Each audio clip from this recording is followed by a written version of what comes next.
Welcome to Get Paid for Your Pad, the definitive show on Airbnb hosting, featuring the best advice on how to maximize profits from your Airbnb listing, as well as real-life experiences from Airbnb hosts all over the world. Welcome.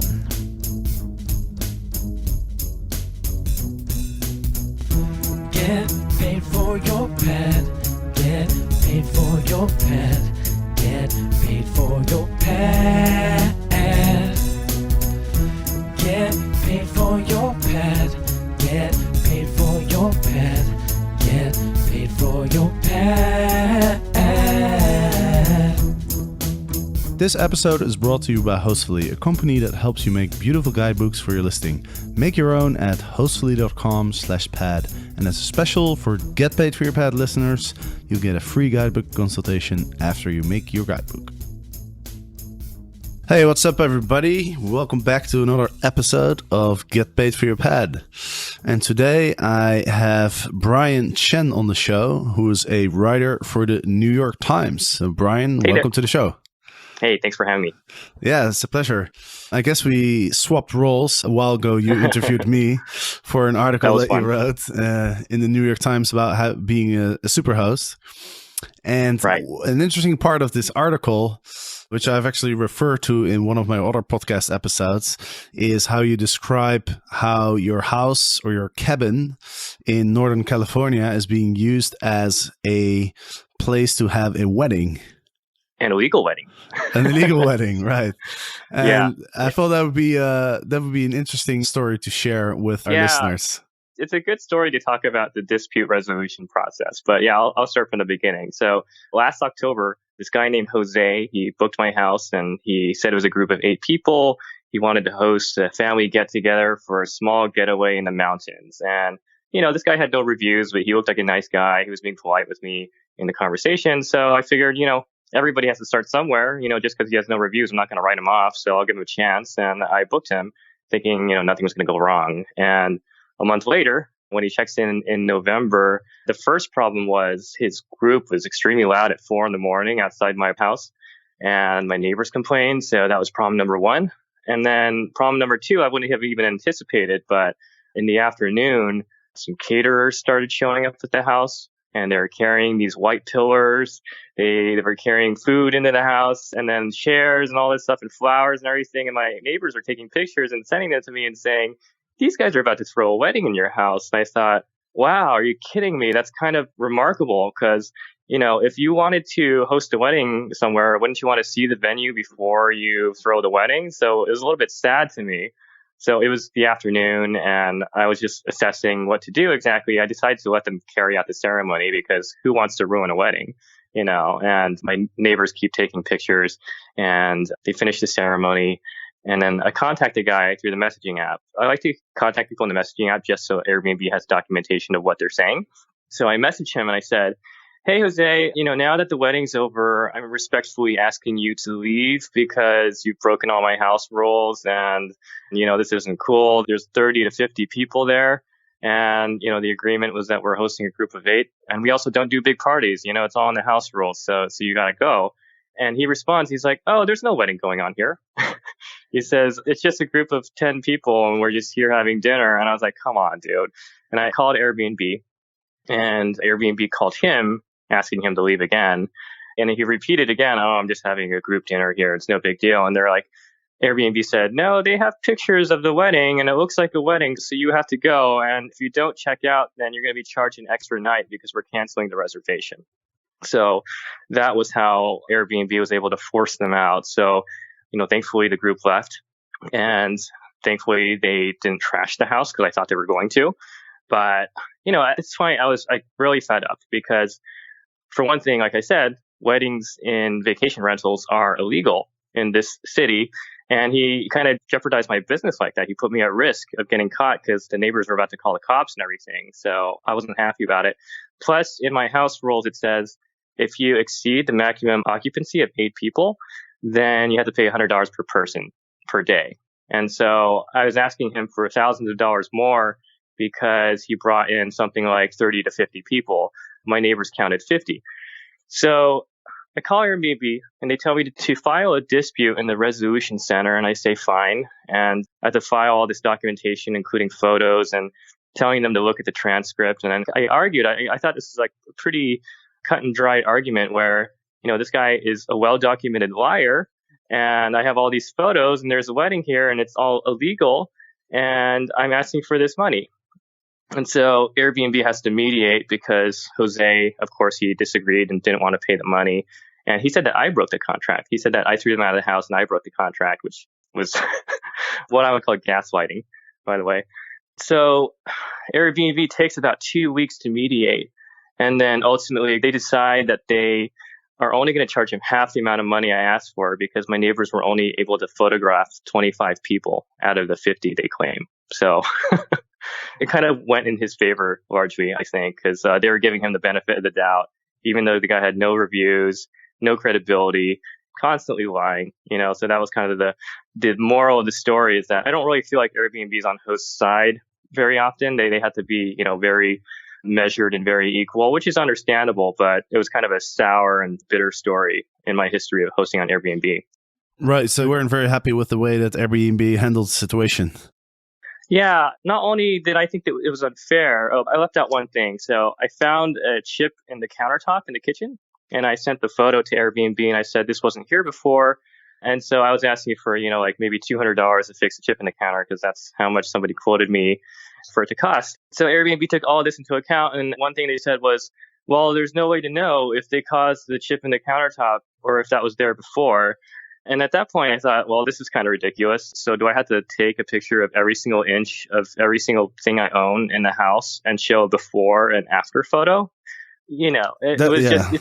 It just seemed like kind of unreasonable. Like, why would you give this guy the benefit of the doubt when you guys caught him lying too, and he's been proven to be committing illegal activity in the house? So it just seemed kind of disproportionately favoring the guest. But what do you think? Yeah, no, absolutely. Because the thing is, you don't really want this person to rent other people's homes, right? So if I were Airbnb, I would totally side with the host, and I would make sure that that person never gets to rent a place on Airbnb anymore, because, these are the kind of things that give Airbnb a bad name and bad reputation. Now, totally. If you Google Airbnb, then a disproportionate amount of horror stories show up because, those are newsworthy stories, right? So, right. If something goes terribly wrong, then it often makes the news.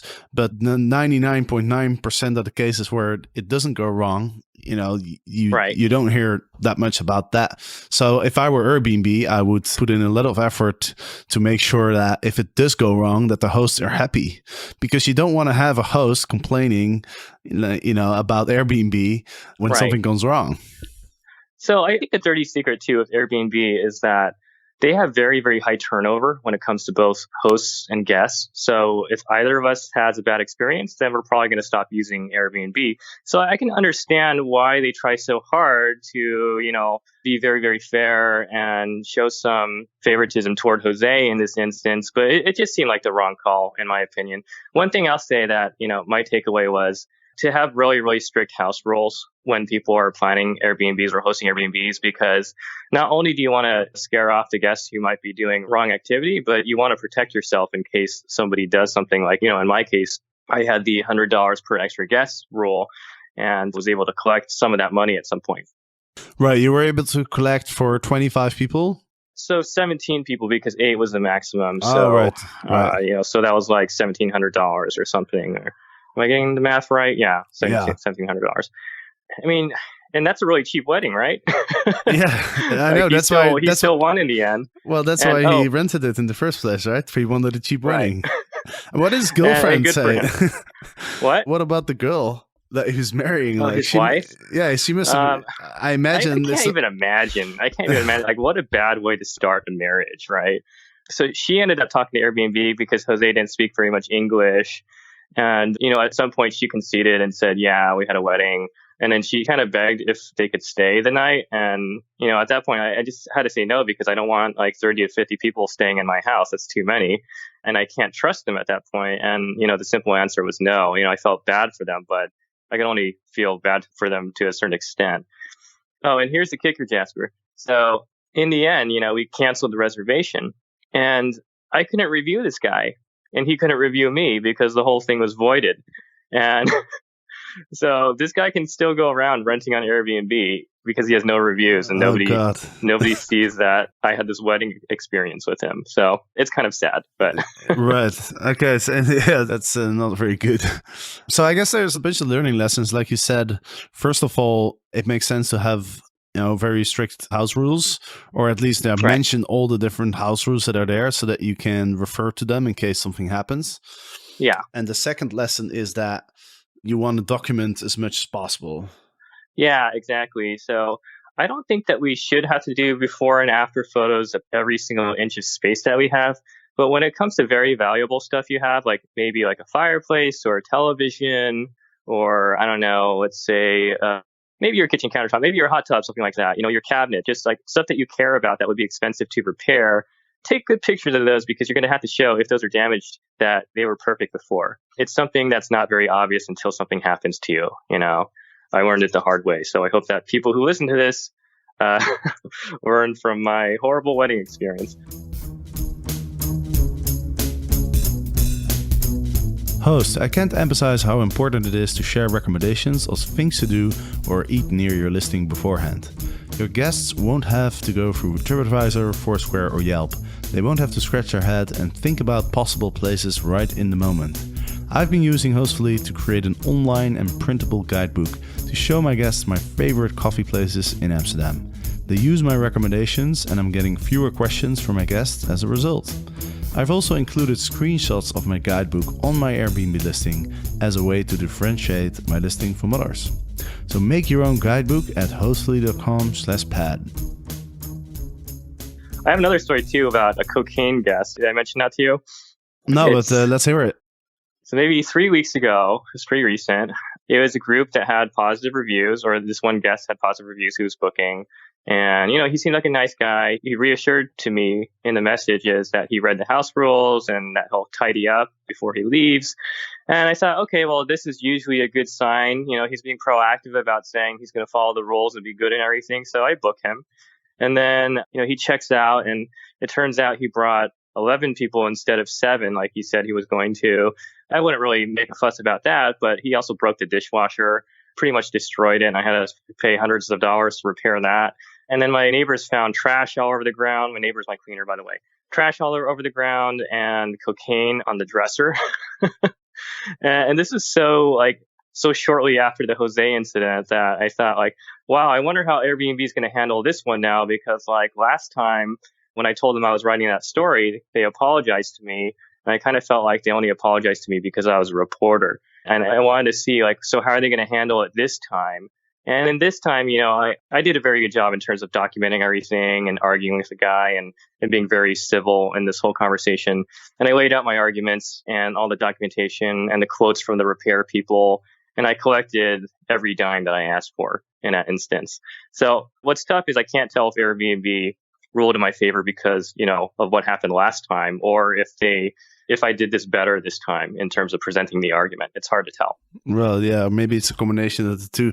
But I think you're definitely right. I've noticed as well that, when shit hits the fan, as soon as it gets in the media, that's when Airbnb active starts being very proactive about helping and giving hosts money and stuff. But as long as nobody knows about it, it seems like they don't really care that much.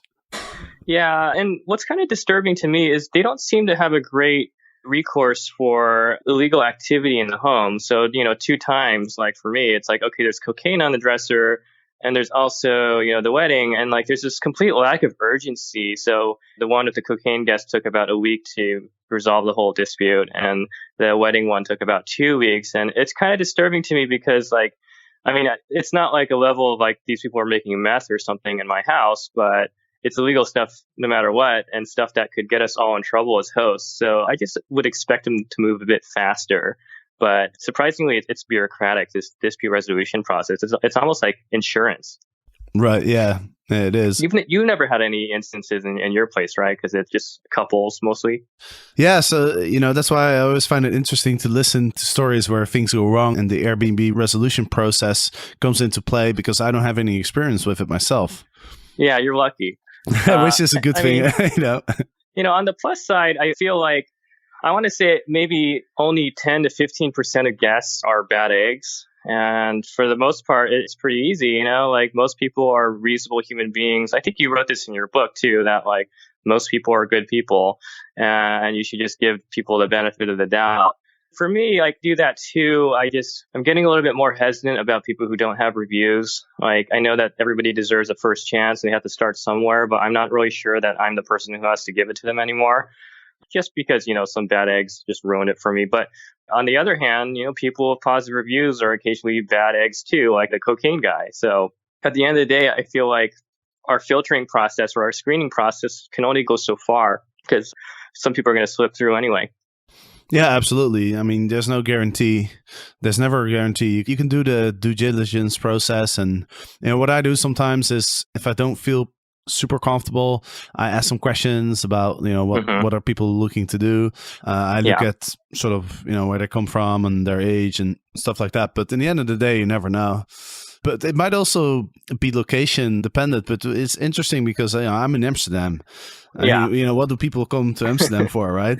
Yeah, right. So I'm actually kind of a little bit surprised that after hosting, I think over 350 groups, I've yet to receive a single complaint from a neighbor. You've had bad guests in terms of people who are kind of assholes, though, right? Oh, a few times. Not too often. But there were a few that I think were a little bit unreasonable in terms of expectations.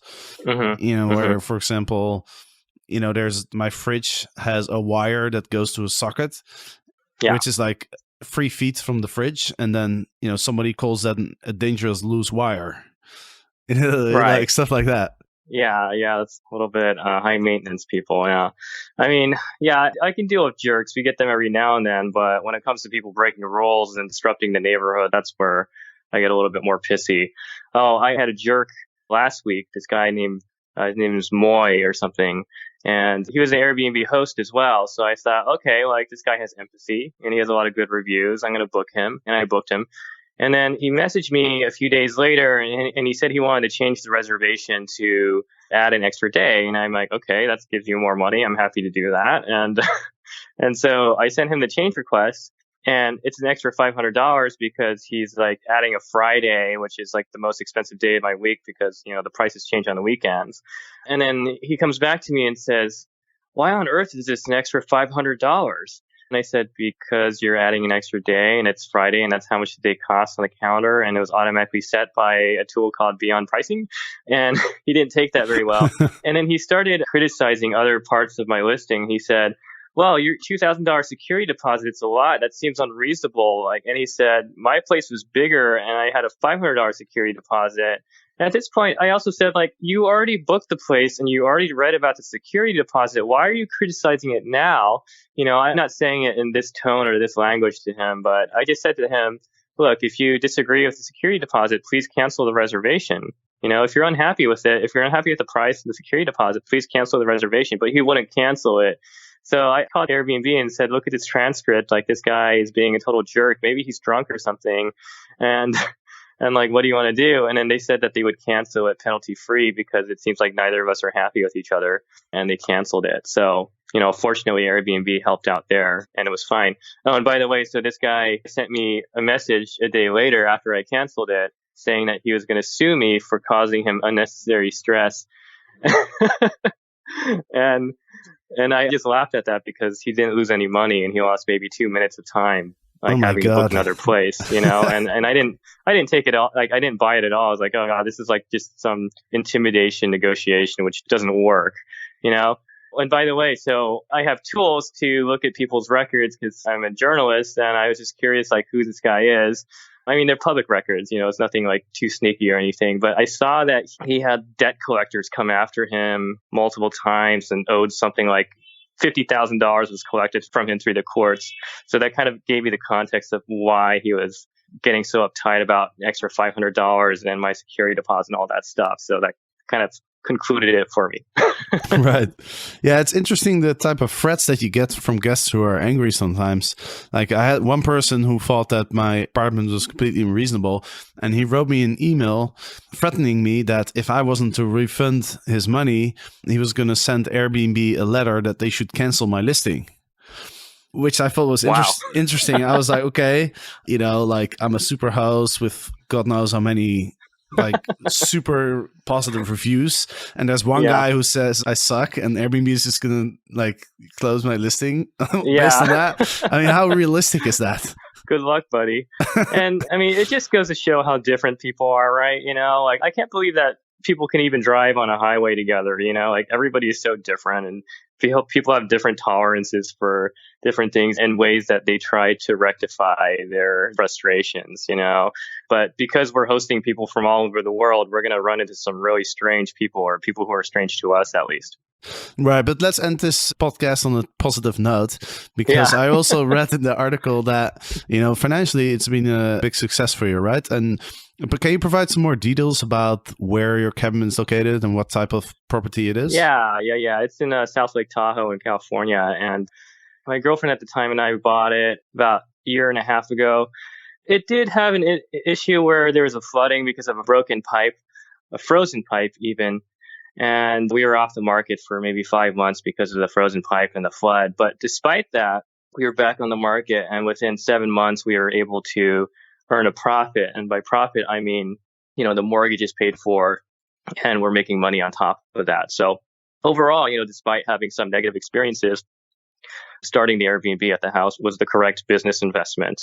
And for the most part, it's butter. Most people are good people. You just have to pray that you're not going to get the rotten eggs, because your screening process isn't always going to work. But that said, like I mentioned earlier, have strict house rules.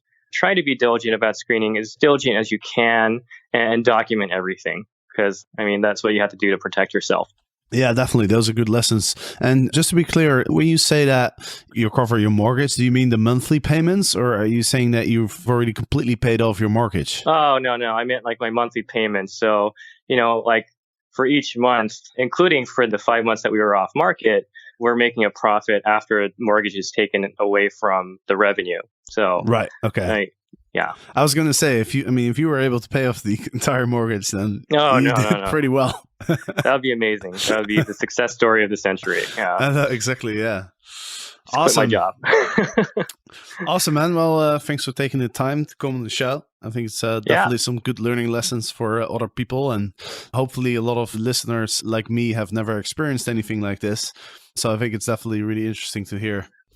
Yeah, I love the show. So I'm really happy to be on here. So thank you so much. Absolutely. And for the listeners out there, thanks for listening. And of course, next Monday, there'll be another interview. So we'll see you then. Get paid for your pet. Get paid for your pet. Get paid for your pet. Get paid for your pet. Get paid for your pet. Get paid for your pet.